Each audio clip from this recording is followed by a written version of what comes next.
This is the Projekt Gemineye update, brought to you by Riffical Records. And here's your host, Mark Anthony K.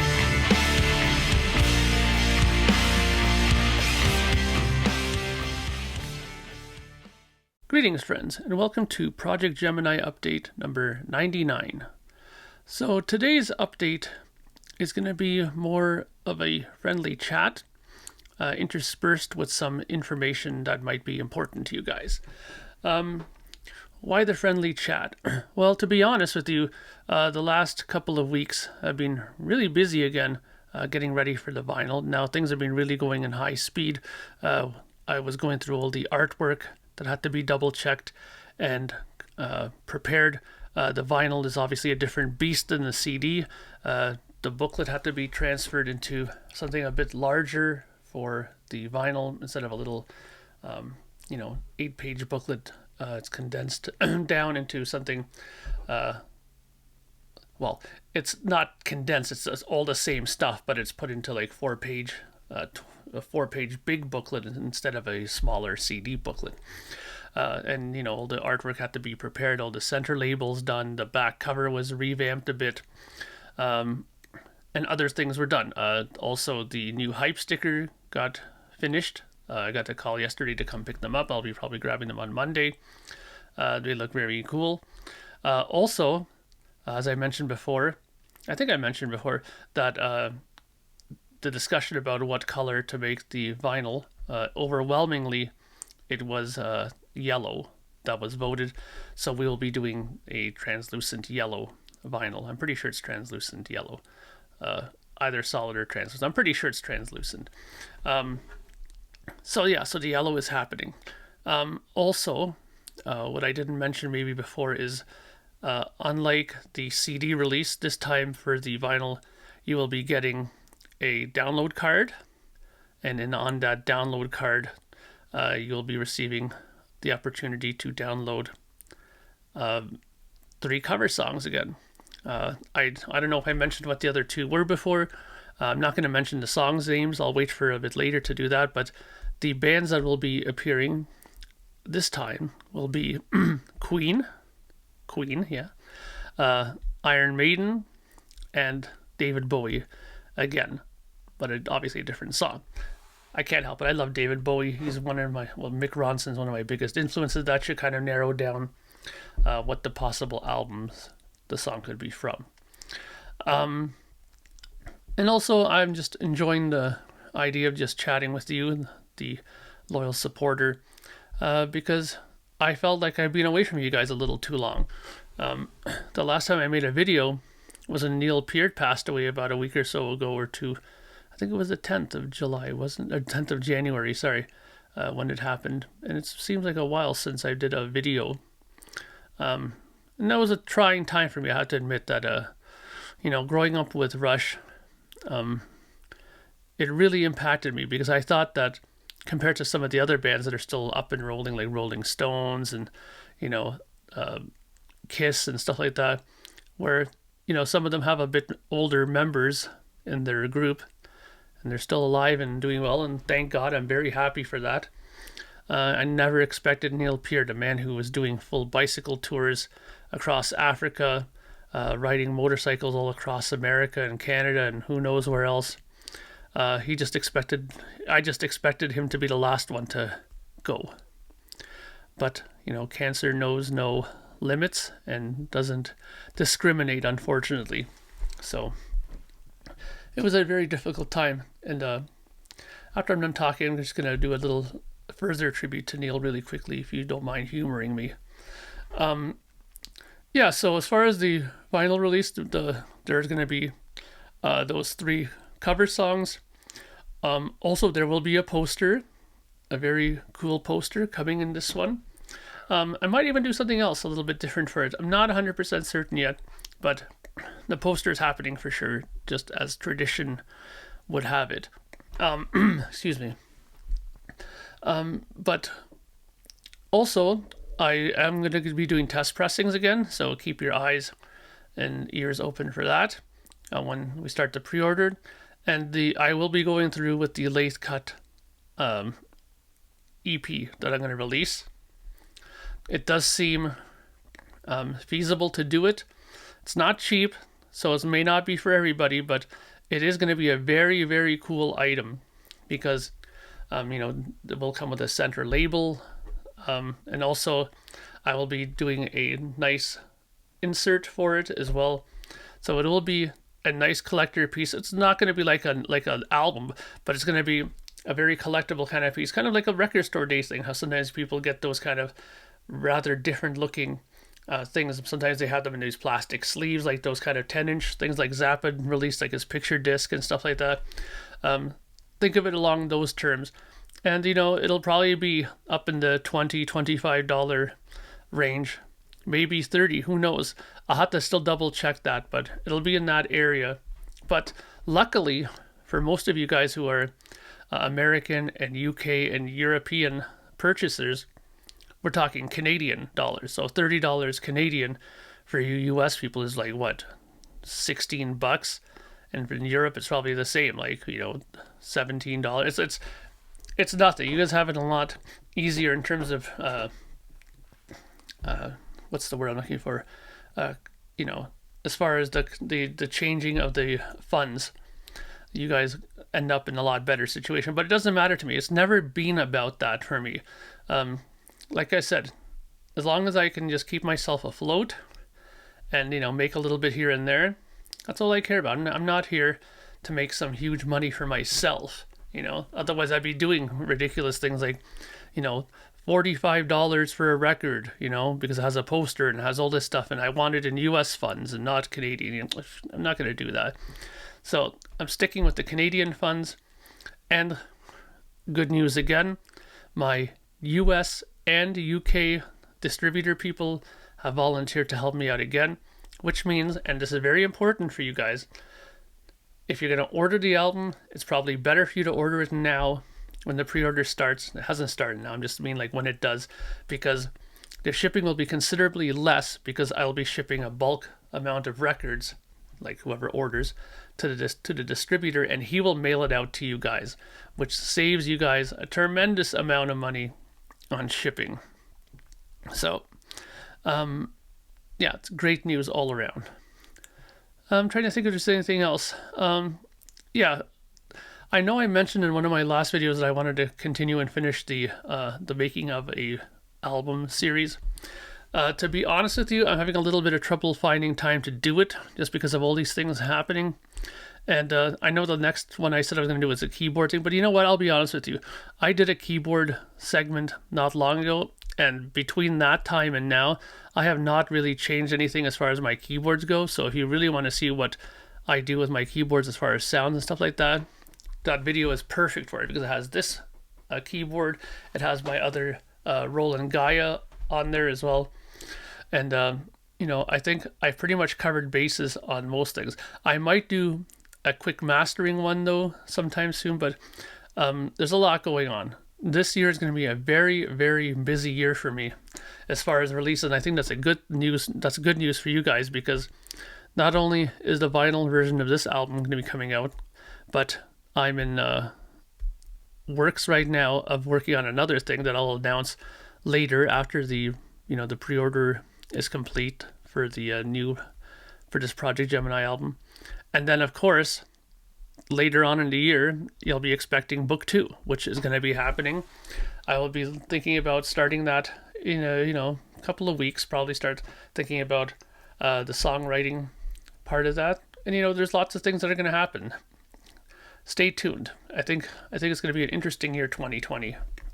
Now, before I start wrapping things up, I wanted to show you a couple things that I discovered while I was, in kind of my wallowing in despair over Neil's passing.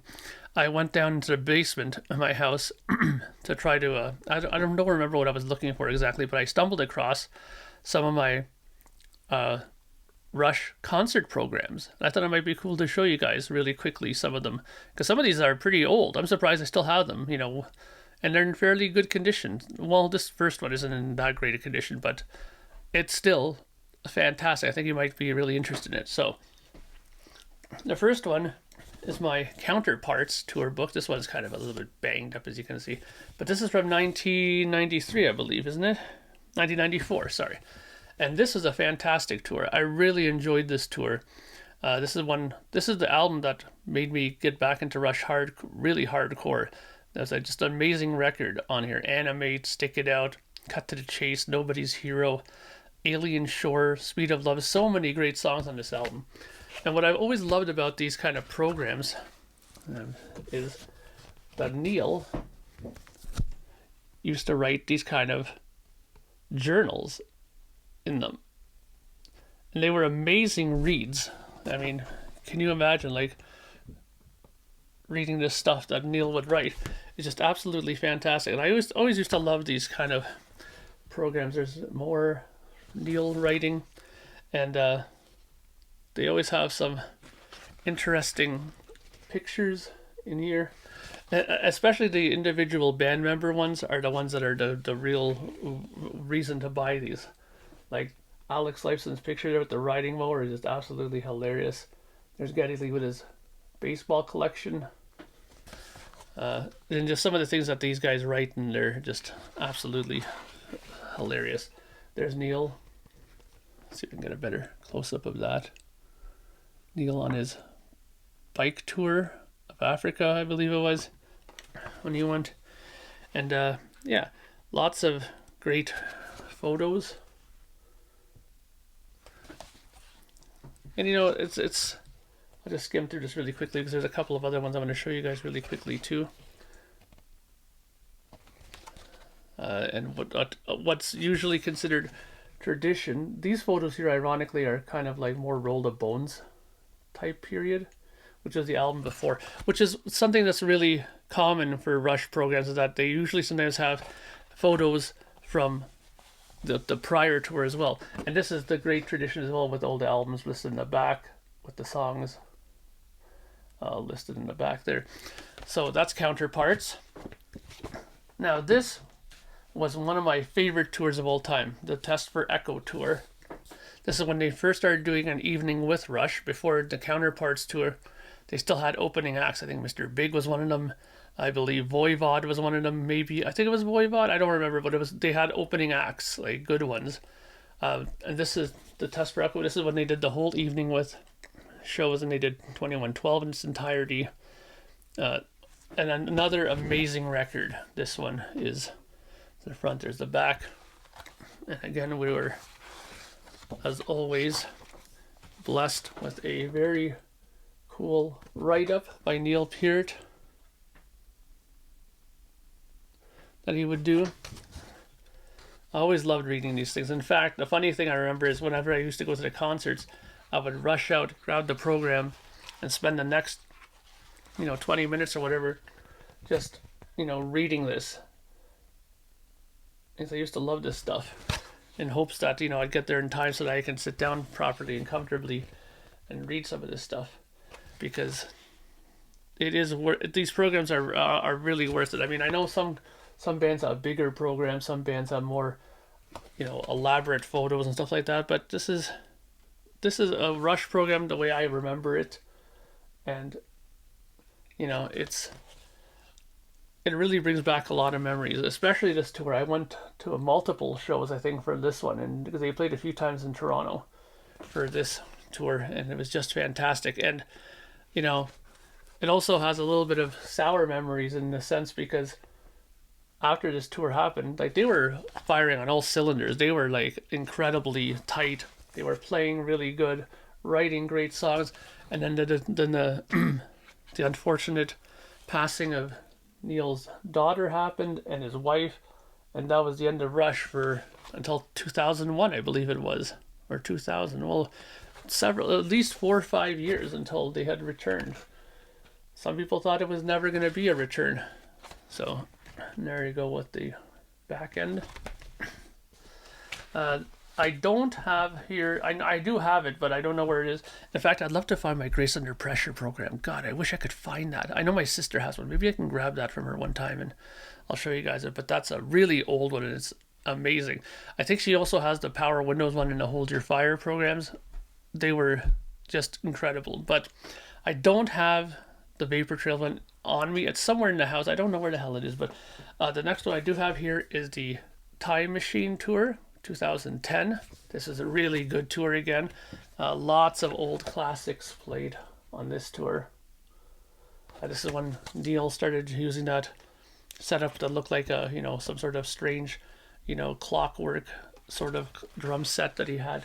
They were really into that whole sort of style of writing and stuff at the, well, I mean, that's like presentation for their songs.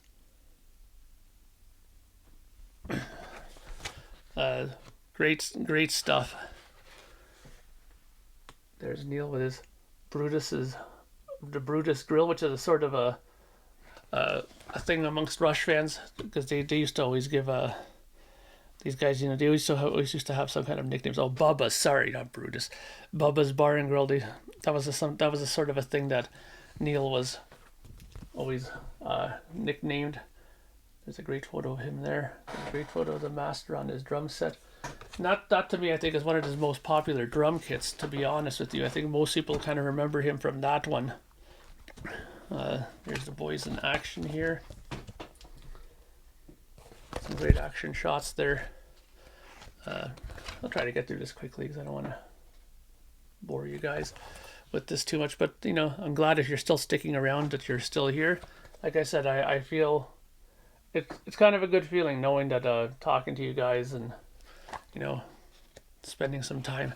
I really, it's odd. You might think it's funny, but I did feel like I was away from you guys for a little while. So that's the Snakes and Arrows drum kit right there.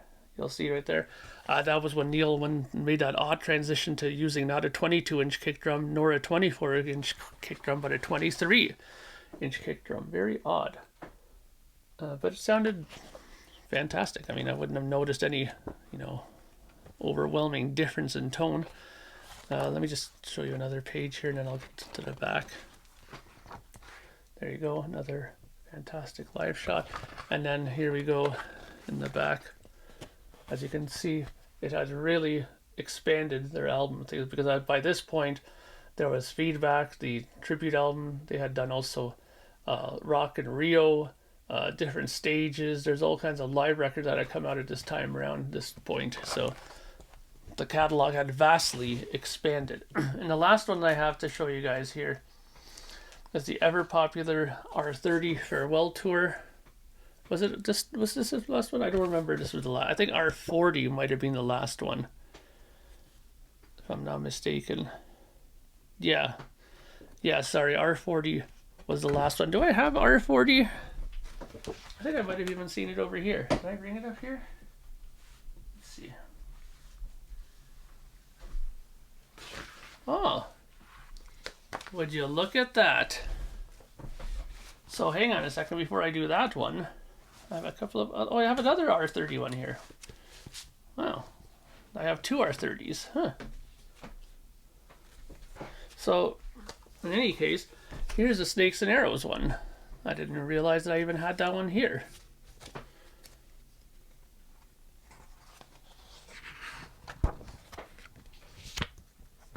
There you go, fantastic stuff.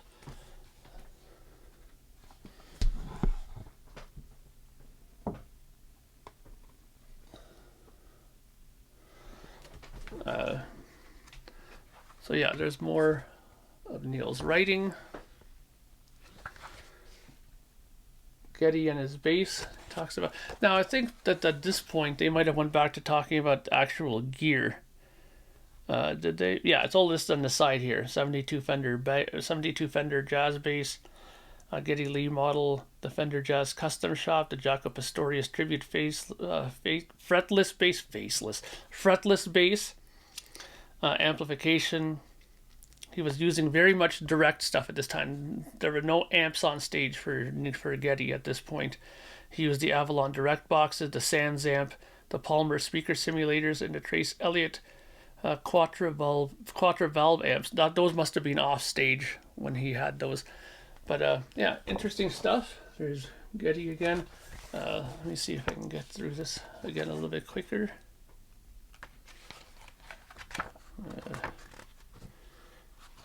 Here's Neil.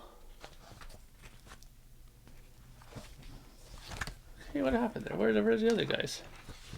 We just saw Getty there. I'm sure that the other guys had a... Oh yeah, okay, there we go. Alex and Neil. What else? There's some great shots here as well. On stage. I believe there was also, I think this was the tour where they played at Red Rock. And they also played Madison Square, Radio City Music Hall, I believe they might have played on this tour. Lots of great shots on this tour. Yeah, there you go. I think that's Red Rock. Lots of fantastic stuff. This is a big tour for them. This record did pretty well for them. And I think it was a much better record than Vapor Trails. So there you go. That's Snakes and Arrows. And as I just discovered here, I have, for some reason, 2 copies of this R30 program. So I know what's going to probably happen. Someone's going to ask me if I'd be willing to give up one. Well, I don't know. I'll think about it. Maybe somebody is the first person who texts me and gives me a good reason why they should get it. Maybe I'll be willing to part with it. There you go. Oh, wow. There's some classic old shots of them in the program. Look at that. Okay, so this video is getting pretty long. It's almost already 21 minutes long. So this program might be, it's probably good that I have the duplicate of this one, because if there's any one of these programs that would be interesting to people who are even casual Rush fans, is this one, because it has a lot of fantastic photos from throughout their career. Like I just showed there, that was, some early shots there. But, and like that's like, we're talking right back from like the early days, but then there's even shots I think I saw here that was, Permanent Waves time. And I think this photo here, is it? Is Signals. Yeah, Signals and Moving Pictures. And this is where we start getting into, Grace Under Pressure is right over on this side. I remember that vividly because that was my first tour. And here's where we start getting into Power Windows and Hold Your Fire. So, here's the back. Now keep in mind when you get this to be very careful. This has this very nice, sort of very thin paper on here. I don't know why they did that, but it's on the front as well, with those calculations on there. So be careful if you get this, don't let that rip. And there's an extra copy here, and I will I will part with it. Hang on, I'm pulling up something else here. Oh, look, there's another Test for Echo one too. Oh boy, might be able to part with another one. I do love my supporters. Will I be willing to give up a Test for Echo spare and an R30 spare? You know what? I just came up with a great idea. We're going to have a contest. Okay? We're going to have a contest. So, starting today, go either into, I'll put it on the Facebook page, and you can do it on here as well. If you want to enter to be a winner of the program, then put your name into the contest, enter yourself. Now what I'll do is, rather than have the winner win both, I will have 2 winners. So the last 2 people that I draw will be winners out of the hat. You know how I usually do it, I pick out and then the last one is the winner. So the last 2 people will be the winners, and then I'll then draw, I'll flip a coin to see who can pick which one they want to get out of the 2. Okay, so that's a great idea. I can't believe I just thought of that, spur of the moment. Okay, so we have a contest running now. two programs here, Test for Echo, classic, and the R30 program to the winner of who enters the contest. So let me leave it at that. We'll leave it at a nice 25 minutes here. And I will talk to you all soon. And that'll be most likely on the pre-order of the vinyl release of In the Year 3073 Book 2. Thank you, my friends, for being with me through this. And I will talk to you all very soon. And don't forget to enter the contest. Just give me your name. Say you want to enter the contest for the tour books. I'll put you in. And I don't know, I'll announce the cutoff date on the Facebook page. Okay, so just enter now. Okay, take care.